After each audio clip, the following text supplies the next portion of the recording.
देश हमारा कहाँ जा रहा, कहो नरेंद्र मजा। दोस्तों, देश हमारा किस दिशा में बढ़ रहा है, ये सवाल इन दिनों सोशल मीडिया से लेकर सड़कों तक गूंज रहा है।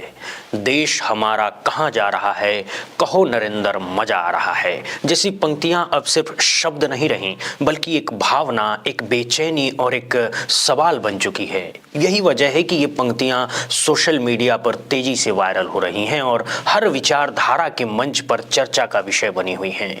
बताया जा रहा है कि ये गीत युवा कलाकार जेंजी द्वारा गाया गया है, जिसने विरोध दर्ज कराने के लिए पारंपरिक तरीकों से हटकर एक रचनात्मक और एक व्यंग्यात्मक रास्ता चुना है। ये गीत नारेबाजी या भाषण नहीं है, बल्कि एक ऐसा सांस्कृतिक प्रतिरोध है जिसमें तंज, कटाक्ष और सच्चाई को संगीत के माध्यम से सामने रखा गया है। इस रचना की खास बात यह है कि इसमें किसी एक घटना या व्यक्ति पर सीधा हमला नहीं किया गया है, बल्कि देश की मौजूदा सामाजिक, आर्थिक और सांस्कृतिक परिस्थितियों को प्रतीकों और उदाहरणों के जरिए प्रस्तुत किया गया है। गीत के बोलों में शहरों के नाम बदलने से लेकर उनकी आत्मा बदलने तक की बात कही गई है। इलाहाबाद का प्रयागराज बन जाना सिर्फ नाम बदलने की प्रक्रिया नहीं बताया गया है, बल्कि इसे पहचान और इतिहास से जोड़कर देखा गया है। इसी तरह बनारस का उल्लेख करते हुए कहा गया है कि वो शहर जिसे कभी ज्ञान, दर्शन और संस्कृति की नगरी कहा जाता था, अब किस तरह बदलते हुए स्वरूप में नजर आ रहा है। गंगा घाट, मंदिर और गलियों के बीच अब विकास और प्रचार का शोर किस तरह हावी हो गया है, इस पर भी व्यंग किया गया है। गीत में किसानों की स्थिति को भी प्रमुखता से उठाया गया है। खेतों के बिकने, जमीन के छीनने और किसान के मजदूर बनते जाने की पीड़ा को सीधे शब्दों में नहीं बल्कि प्रतीकों के माध्यम से रखा गया है। ये दिखाने की कोशिश की गई है कि अन्नदाता किस तरह व्यवस्था के हाशिए पर धकेला जा रहा है। आर्थिक हालात को लेकर भी गीत में तीखे सवाल उठाए गए हैं। रुपए की गिरती कीमत, डॉलर के मुकाबले उनकी कमजोरी और महंगाई की मार, इन सभी मुद्दों को आम आदमी के नजरिए से पेश किया गया है। गीत ये पूछता है कि विकास के दावों के बीच आम जनता की थाली क्यों छोटी होती जा रही है। धार्मिक नारों और बड़े बड़े वादों के बीच आम लोगों की असल जिंदगी कैसी है, इस पर भी कटाक्ष किया गया है। इलाहाबाद पर याद हो गया और बनारस टूटा, धनी राम का खेत बिक गया, तार बचाना लौटा। टूटी चप्पल पहन के मनसुख, टूटी चप्पल पहन के मनसुख भोरा उठा रहा है, और हमारा देसी हीरो बंसी बजा रहा है।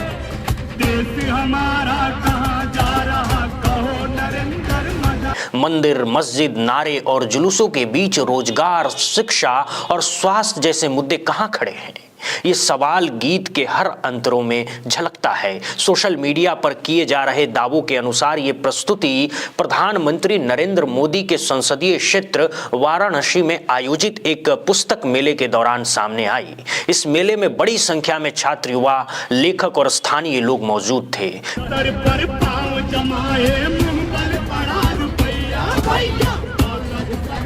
पाँव जमाए, मुंह पर पड़ा रुपया, और भक्त चिल्लाए रहे हैं जय गंगा जय गैया, और भक्त चिल्लाए रहे हैं जय गंगा जय गैया।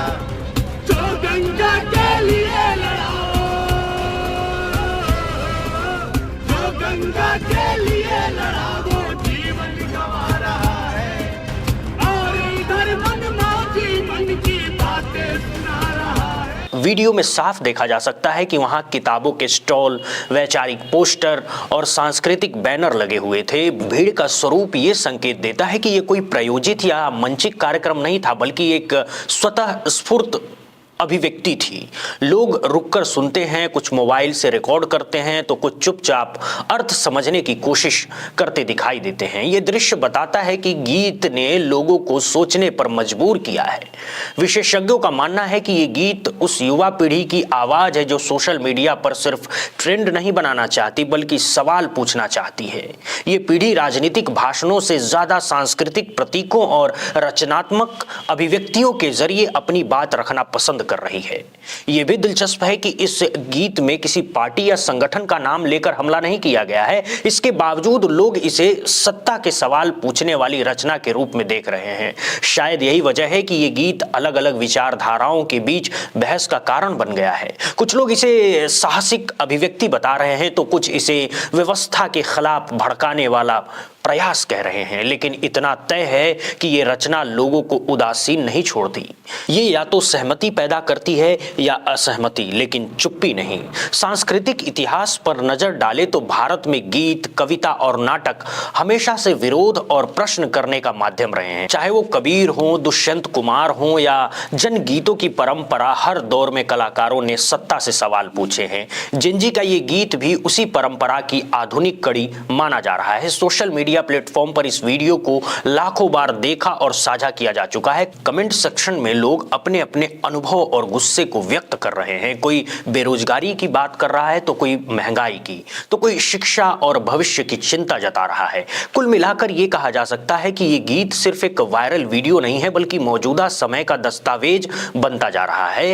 ये उस सवाल को दोहराता है जो शायद हर आम नागरिक के मन में कहीं ना कहीं मौजूद है कि देश किस दिशा में जा रहा है और इस सफर में आम आदमी कहां खड़ा है। चाहे इससे कोई सहमत हो या असहमत, लेकिन ये तय है कि ऐसी रचनाएं लोकतंत्र में संवाद को जिंदा रखती है। सवाल पूछना, असहमति जताना और अपनी बात कहना किसी भी स्वस्थ समाज की पहचान होती है और शायद इसी वजह से ये भी गीत इतना चर्चा में है।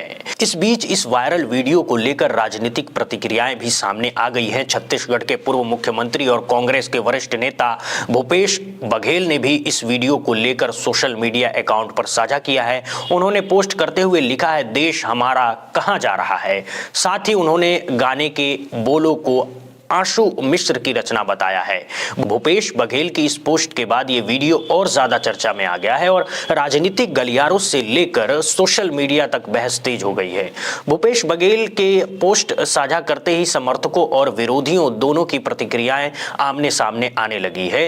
कांग्रेस समर्थक इसे जनता की आवाज बता रहे हैं तो वहीं विरोधी खेमे के लोग इसे राजनीतिक एजेंडे से जोड़कर देख रहे हैं। हालांकि गाने के समर्थकों का कहना है कि ये किसी पार्टी विशेष का प्रचार नहीं, बल्कि मौजूदा हालात पर आम नागरिक की प्रतिक्रिया है। सोशल मीडिया प्लेटफॉर्म पर इस गाने को लेकर प्रतिक्रियाओं की बाढ़ आ चुकी है। कई यूजर्स इसे एक जबरदस्त और सटीक रैप सॉन्ग बता रहे हैं जो बिना किसी लाग लपेट के सीधे मुद्दों पर वार करता है। वहीं कुछ लोग कमेंट कर रहे हैं कि महंगाई आसमान छू रही है, आम आदमी की जेब खाली होती जा रही है और जिंदगी हर दिन और मुश्किल बनती जा रही है। कई यूजर्स ने बेरोजगारी को लेकर अपनी नाराजगी जाहिर की है। उनका कहना है कि पढ़े लिखे युवा नौकरी की तलाश में भटक रहे हैं, प्रतियोगी परीक्षाएं लगातार टल रही हैं और भविष्य को लेकर असमंजस की स्थिति बनी हुई है। ऐसे में ये गीत उन युवाओं की भावनाओं को शब्द देता है जो खुद को व्यवस्था में अनसुना महसूस कर रहे हैं। कुछ लोगों का यह भी कहना है कि ये गाना किसी की वाहवाही बटोरने के लिए नहीं बनाया गया है। ये न तो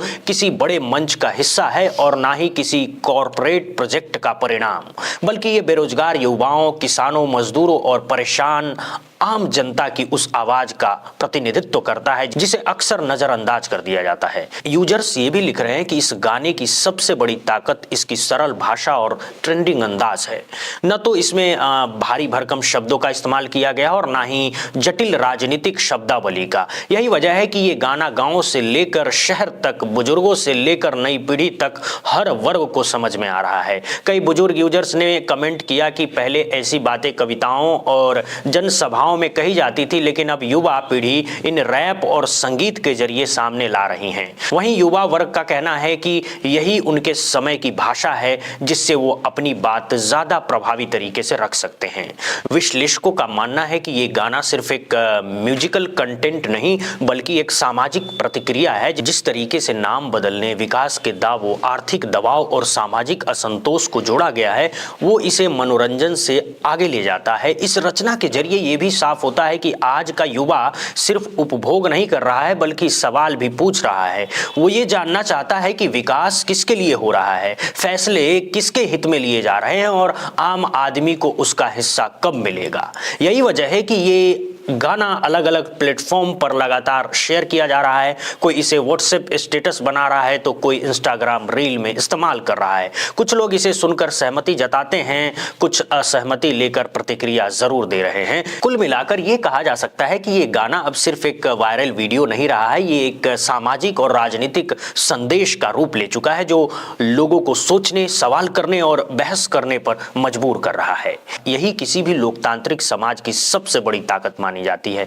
आज जब राजनीति अक्सर शोर, नारों और आरोप प्रत्यारोप तक सीमित रह जाती है, ऐसे में इस तरह की रचनाएं संवाद की नई खिड़की खोलती है। ये याद दिलाती है कि लोकतंत्र सिर्फ वोट डालने का नाम नहीं बल्कि सवाल पूछने और अपनी बात रखने का भी अधिकार है। अब ये गाना कहां तक जाएगा, कितने और मंचों पर गूंजेगा और किस तरह की राजनीतिक प्रतिक्रियाएं सामने आएंगी, ये तो आने वाला वक्त बताएगा। लेकिन फिलहाल इतना तय है कि इसने लोगों के मन में चल रहे सवालों को एक आवाज जरूर दे दी है। अब इस गाने को लेकर आपकी क्या राय है? क्या ये आपको मौजूदा हालात की सच्ची तस्वीर लगता है या फिर आप इसे सिर्फ एक वायरल ट्रेंड मानते हैं?